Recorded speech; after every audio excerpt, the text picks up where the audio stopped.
जहिया से गइल बड़ गोदी में खेला के। जहिया से गइल बड़ गोदी में खेला के। कि लइका तोहरा के पापा कहता कि हमारा सैया जी के चाचा कहता।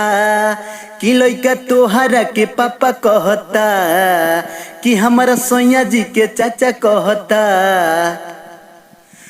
ओही दिन से खोजतावे रोता चिल्ला के। ओही दिन से खोजतावे जो हता चिल्ला के। कि सोझे शोभ के उसाभा कहता लइका तोहरे के पापा कहता। हमारा सैया जी के चाचा कहता कि लइका तोहरे के पापा कहता कि हमारा सैया जी के चाचा कहता।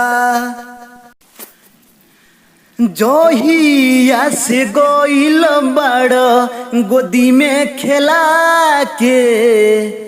जहिया से गइल बड़ गोदी में खेला के।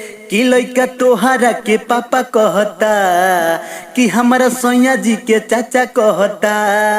कि लइका तोहरा के पापा कहता कि हमारा सैया जी के चाचा कहता।